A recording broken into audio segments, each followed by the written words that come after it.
What is up, ladies and gentlemen? It is Cjthecheesedj here, and we are back with another top 5 video. And today we are looking at top 5 dinos that you definitely need to tame and bring with you on PvP battles. That's right, that's what this is, top 5 PvP dinos. So this is based on my opinion and my opinion only, so don't get angry at me if you don't like the dinosaurs. Let me know what you guys like down below. I'll definitely agree with you on your dinosaurs, if they're not ridiculously silly.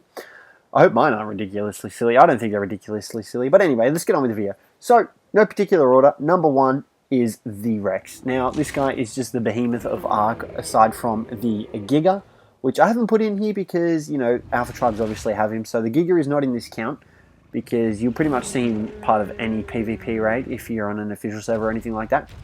So, like I said, the Rex is number 1. Now, he has a huge health pool, huge amount of damage. His stamina is okay, it can be boosted up, but he has also a lot of weight.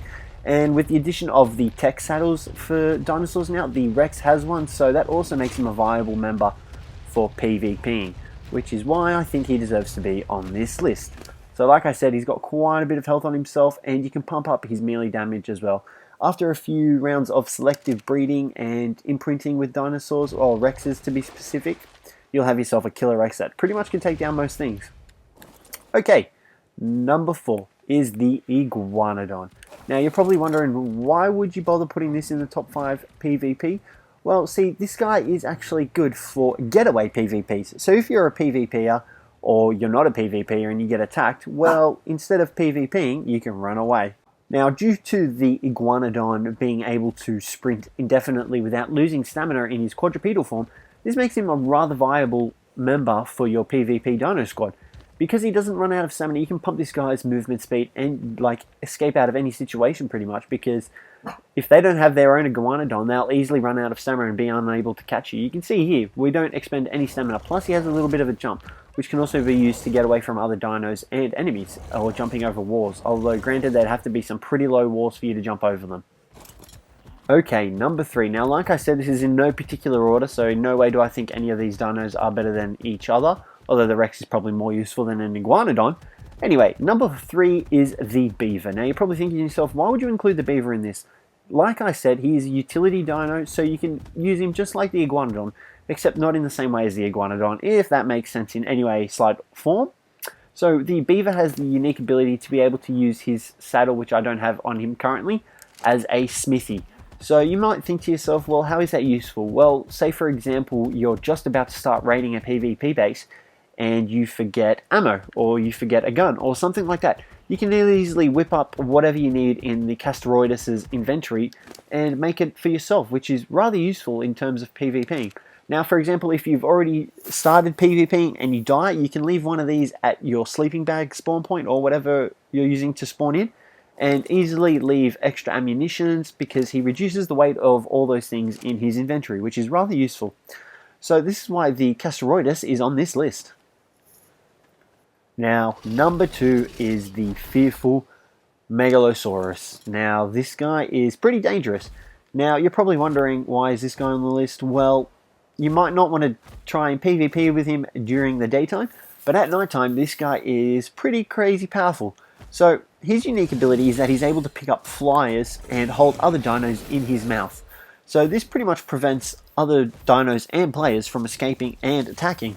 So you've got to take that into consideration as well, that he does not function very well during the day. You can see here we are at full sprinting speed and he is a sloth. So, you know, you've got to make sure you do this at nighttime, or at least sundown, because that's when he's most powerful. Disregard that, baby Electros. So you can see here, he's able to pick up dinosaurs in his mouth, which is rather useful, except that Parasaur has gone away because we pressed the wrong button, and we are out of stamina. So you can pick up a large array of dinosaurs, as well as flyers, which not many people, I assume, would use to raid nowadays due to their nerf, which is kind of a downfall. But you can still utilize this guy to pick up, say, Argentavises, players, you know, Pteranodons. Quetzals, not so much. You can't really pick up Quetzals with this guy. I don't know if you've seen the size of Quetzals, but he definitely can't hold that in his mouth. So that's why this guy is number 2 on the list. And finally, number 1 is the Troodon. Now, you can see here, these guys aren't your regular PvP dinos. I mean, they technically can be used to take out other players. However, their hidden ability lies within their scouting. So what they can do is they can actually scout out enemy players, enemy dinosaurs, and, you know, all that sort of stuff. So all you have to do is you go into your scout range, and you can see here you can scout players and tames, scout players, traps, wild creatures, corpses and caches. So if you bring a few of these guys with you to your PvP, you can easily A, find your corpse and cache where you died, for example. B, scout traps that the enemy may have hidden around their base. Scout players around the enemy base, as well as their tames, which, you know, can come quite in handy. Now, obviously, you won't find anything as this is on our single-player world, but you can then use them to scout for wild dinosaurs, which you might think is kind of useless.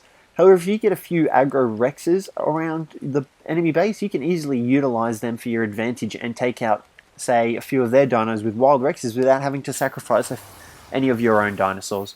So once again, these guys also have a torpor-inducing attack, which causes torpor to players, and a few bites of these guys and you are lights out. And then they can easily finish you off, or your tribe mates can finish the enemy player off. So these guys are more of your utility, like the Beaver and the Iguanodon, and less for fighting. However, they still can be used for fighting. If you pump up their health, you can see here, these guys are only level 75, they were tamed at level 50. Their health is 640, that is quite a few gunshot bullets that they can survive. For example, we've got a Journeyman simple pistol here, and 2 shots, you know, you can easily use that to your advantage. Bump him up a few levels in health and movement speed, and you'll barely be able to shoot these guys. Alrighty, guys. Well, okay, breaking the game. That'll be it for today. Hopefully you guys found this useful. If you did, let me know. If you didn't agree with any of my dinosaurs that I had on the list, make sure to let me know and let me know what your guys are. But once again, thanks for watching, guys, and I'll catch you in the next video.